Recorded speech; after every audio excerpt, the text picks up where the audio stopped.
Hello students. तो आज का हमारा लेक्चर होने वाला है रासायनिक अभिक्रिया एवं समीकरण का। जो लेक्चर होगा उसका पहला पार्ट है साइंस का। इसमें पहले हमें ये देखना है कि वेरी वेरी जो इंपॉर्टेंट क्वेश्चन है वो आज हम लेकर आए हैं आपके लिए। वेरी वेरी इंपॉर्टेंट क्वेश्चन जो पिछले 10 सालों में पूछे गए हैं।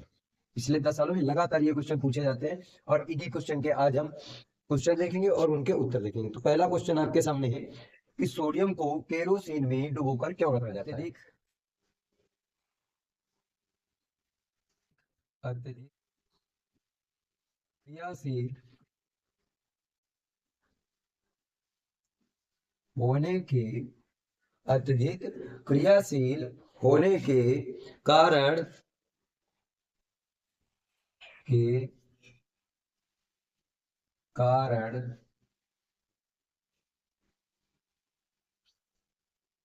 सोडियम धातु अत्यधिक क्रियाशील होने के कारण सोडियम धातु को खुला रखने पर सोडियम धातु को को खुला रखने पर यह जलने लगता है जलने लगता है। ये ऑक्सीजन के संपर्क में जैसे ही आता है वैसे ही जलने लगता है। क्या है? अत्यधिक क्रियाशील होने के कारण सोडियम धातु को खुला रखने पर यह जलने लगता है और इसी को बचाने के लिए मतलब यह जल ना जाए इसलिए इसे केरोसिन केरोसिन मतलब मिट्टी का तेल केरोसिन में डुबोकर रखा जाता है डुबोकर रखा जाता है। ये हमारा पहला क्वेश्चन हो गया। ऐसे और भी सीरीज में है, जैसे ये पहला क्वेश्चन है ऐसे और भी सीरीज में है कि जो जो क्वेश्चन हमसे लगातार बोर्ड पूछ रहा है इस चैप्टर से रिलेटेड जो भी क्वेश्चन होंगे। जैसे पहला क्वेश्चन था सोडियम को केरोसिन में डुबोकर क्यों रखा जाता है, तो ये अत्यधिक क्रियाशील होती है कि हमने उस दिन बताई थी कि सारणी, तो सारणी जो होती है उसमें क्या होता है, पहले हमने बताया था कांसी फिर था नान। तो पोटेशियम के बाद सोडियम ही है। सोडियम जो है वो अत्यधिक क्रियाशील होता है और वो क्या करता है, ऑक्सीजन के संपर्क में जैसे ही आता है वैसे ही जल जाता है। इसीलिए इसको क्या करते हैं, इसको हम केरोसिन ऑयल में डुबो कर। तो केरोसिन ऑयल में डुबो कर क्यों रखते हैं, क्योंकि केरोसिन जो ऑयल होता है इसमें डुबोने पर इसको ऑक्सीजन की प्रेजेंस नहीं मिलती, वहां पर ऑक्सीजन नहीं होती है। तो इसीलिए इसको ऑक्सीजन ना मिल पाए इसलिए इसको केरोसिन में डुबो कर रख देते हैं। ठीक है, अगला क्वेश्चन देखिए। अगला क्वेश्चन है संयुक्त अभिक्रिया की परिभाषा दीजिए। देखिए ये क्वेश्चन कंफ्यूज करने वाला है। क्वेश्चन नंबर 2 है संयुक्त अभिक्रिया की संयुक्त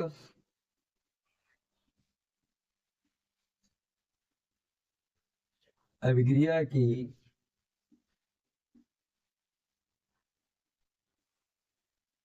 परिभाषा दीजिए। संयुक्त अभिक्रिया की परिभाषा दीजिए अथवा संयोजन अभिक्रिया क्या है एक उदाहरण दीजिए। देखो संयुक्त अभिक्रिया पूछा जाए अथवा आपसे संयोजन अभिक्रिया पूछा जाए, संयोजन अभिक्रिया पूछा जाए, दोनों एक ही बात होती है, दोनों एक ही बात होती है। और इसका एक उदाहरण देने को कह रहा है, एक उदाहरण दीजिए, उदाहरण दीजिए। हम तो कहते हैं कि एक अभिक्रिया जो है उसको याद करो और अभिक्रिया के साथ कम से कम 2 एग्जाम्पल याद कर लो। ठीक है, तो ये क्या है,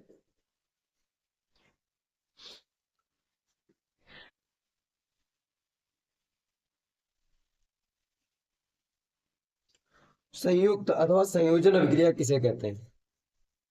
तो संयोजन अभिक्रिया में लिखेंगे वह अभिक्रिया, वह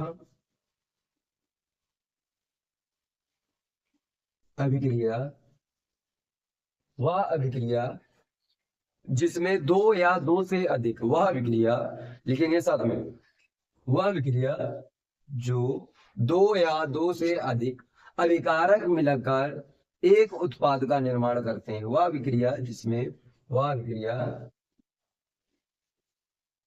जिसमें दो अथवा दो से अधिक से अधिक अभिकारक मिलकर एक उत्पाद का निर्माण करते हैं, निर्माण करते हैं, उसे संयुक्त अथवा संयोजन अभिक्रिया, संयोजन अभिक्रिया कहते हैं।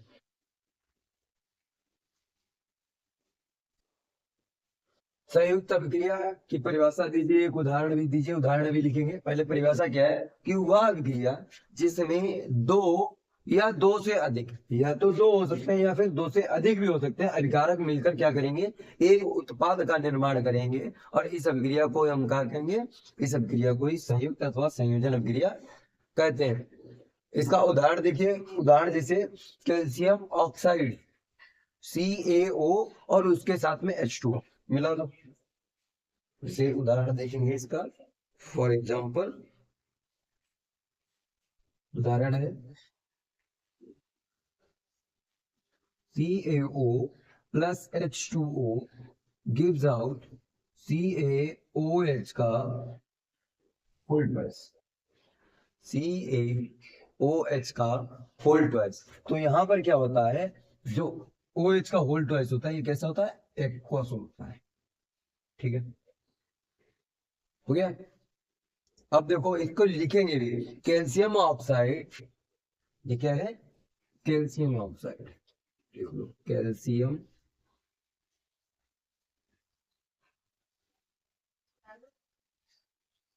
Oxide,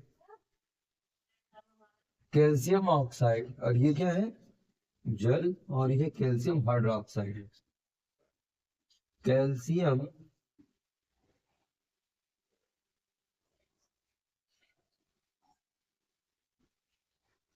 hydroxide, calcium oxide plus जल क्या बनेगा, कैल्शियम हाइड्रोक्साइड।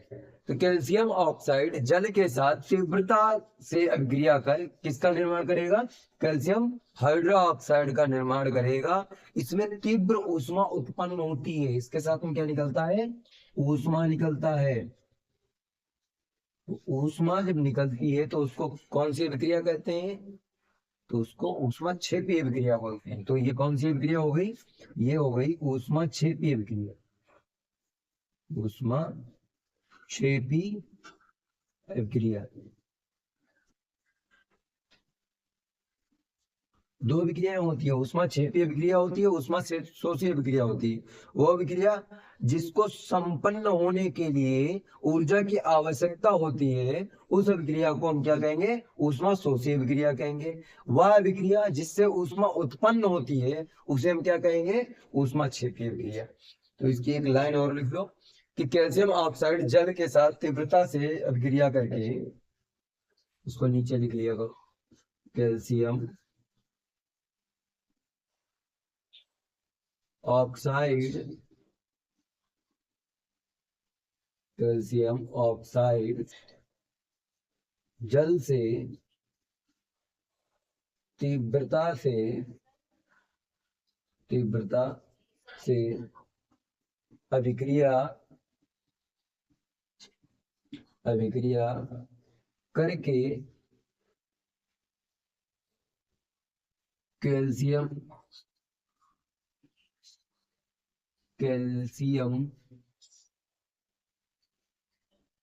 हाइड्रोक्साइड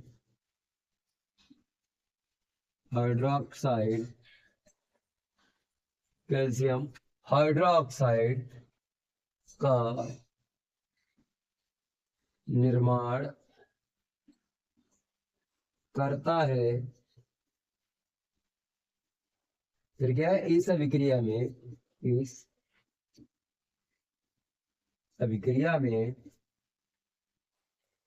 में तीव्र ऊष्मा भी निकलती है।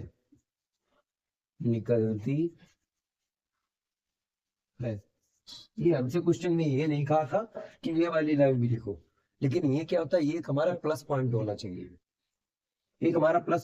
चाहिए, बाई चांस यहाँ पर एक्वस नहीं लिखा या ऊष्मा लिखना भूल गए या इसका कैल्शियम ऑक्साइड लिख दिया, जल नहीं लिखा, सबके नाम लिख दिए, तो क्या होता है, एक बार को सोच सकता है कि आधा नंबर इसका काट लो, लेकिन क्या है कि जो पूछा नहीं गया वो भी हमने लिख दिया।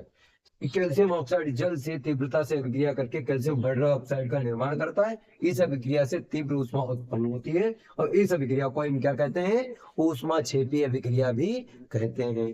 ठीक, दूसरा क्वेश्चन हो गया, स्क्रीनशॉट लो, तीसरा क्वेश्चन करा। ठीक है,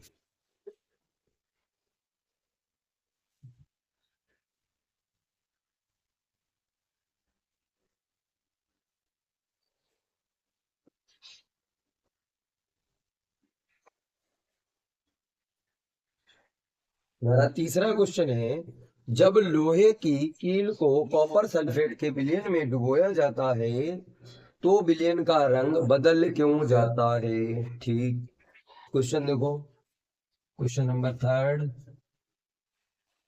जब लोहे की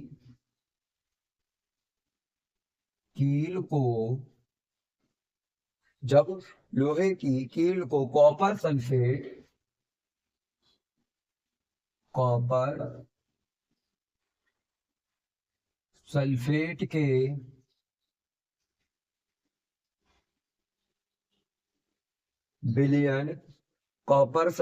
के विलयन में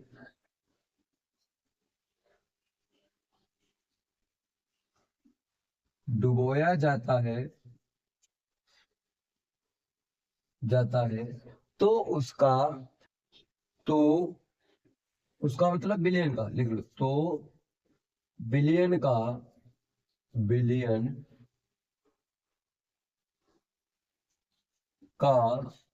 रंग क्यों बदल जाता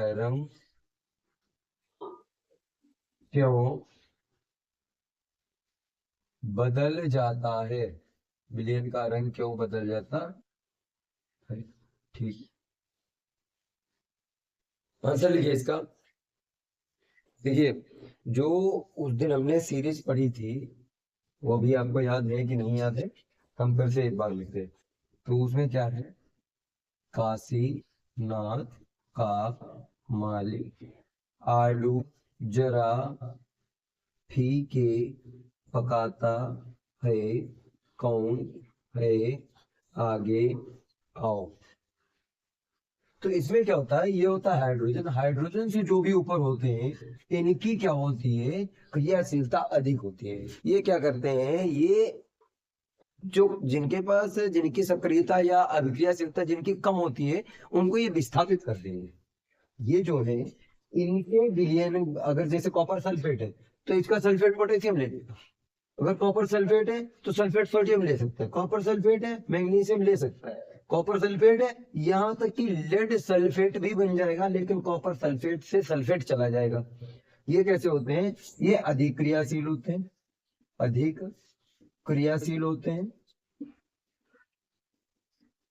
ये कम क्रियाशील होते हैं। कैसे होते हैं, कम होते हैं। तो वहां पर आप देखो, हमें क्या बात कर रहे हैं कि जब लोहे की कील को लोहा, लोहा कहाँ है, लोहा ये रहा Fe।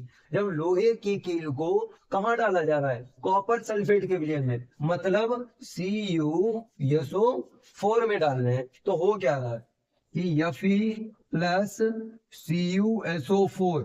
अब क्योंकि ये तो कैसा है, कम क्रियाशील है, तो क्या होगा, FeCSO4 को ले जाएगा, तो बनेगा क्या, FeSO4 प्लस कॉपर। ठीक है, तो क्या होगा, जब लोहे की कील को कॉपर सल्फेट के विलयन में डुबोएंगे तो वह भूरे रंग, तो वह भूरे रंग का हो जाता है। जो लोहा होता है वो कैसा होता है, भूरे रंग का हो जाता है। जब लोहे की कील को कॉपर सल्फेट के विलयन में डुबोया जाता है तो वो भूरे रंग का हो जाता है। यह कॉपर सल्फेट के घोल में से कॉपर सल्फेट को विस्थापित कर देता है। कॉपर सल्फेट का जो विलयन है उससे क्या करता है, कॉपर को बाहर निकाल देता है। तो जैसे ही कॉपर का कलर निकल जाता है वो कैसा पड़ जाता है, भूरा पड़ जाता है। ठीक, इसका अब आंसर लिख लो। ये अभी फिर से लिखनी पड़ेगी।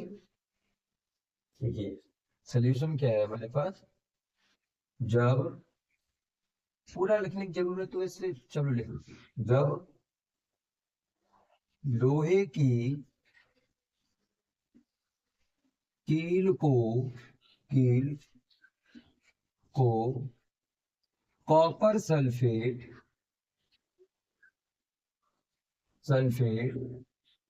के विलयन में डुबोया जाता है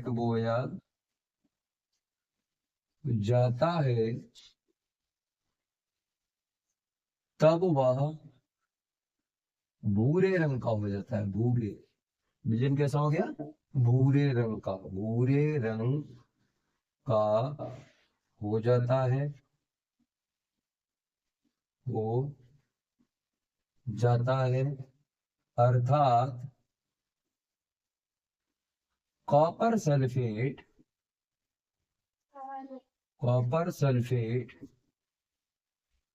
के विलयन से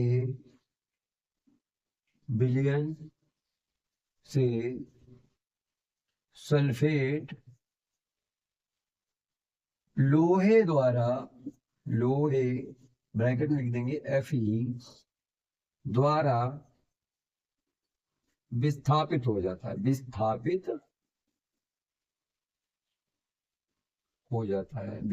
हो जाता है। ठीक, अब इसकी रिएक्शन लिख देंगे तो Fe plus CuSO4 gives out क्या हो जाएगा, FeSO4 प्लस Cu। ये आपकी अभिक्रिया हो जाए। अगला क्वेश्चन देखेंगे।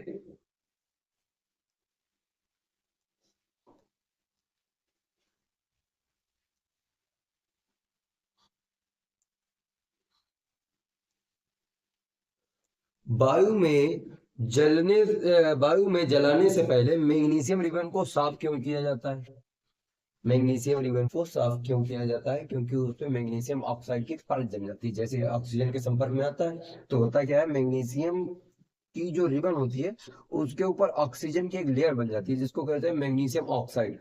तो वो मैग्नीशियम ऑक्साइड की लेयर को हटाने के लिए हम क्या करते हैं, उसको साफ किया जाता है। ठीक, और इसको मतलब जैसे हमारे घरों में रेग माल वगैरह होता है उससे भी साफ किया जाता है, जिसको सैंड पेपर बोलते हैं।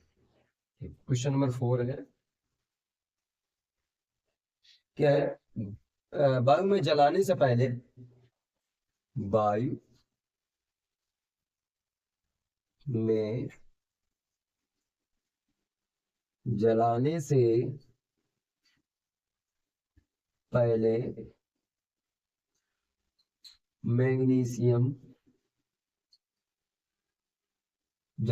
पहले मैग्नीशियम रिबन को साफ क्यों किया जाता है,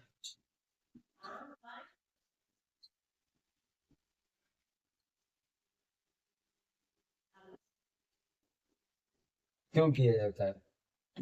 देखिए, यदि मैग्नीशियम रिबन नम वायु के संपर्क में रहता है, यदि मैग्नीशियम यदि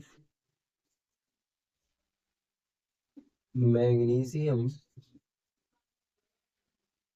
यदि मैग्नीशियम रिबन नम वायु के संपर्क में रहता है तो इस पर मैग्नीशियम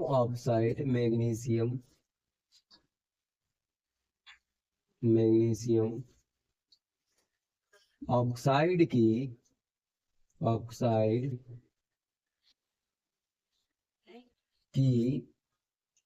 एक पतली परत बन जाती है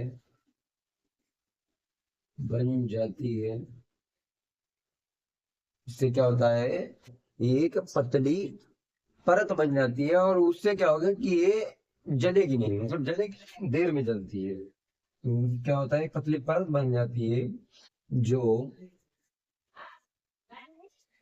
जलने में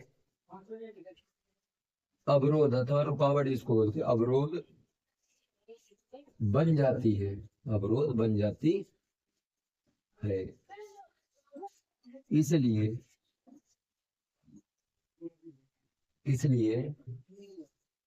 इसे रेगमाल जिसको कहते हैं सैंड पेपर से साफ कर लिया जाता है कर लिया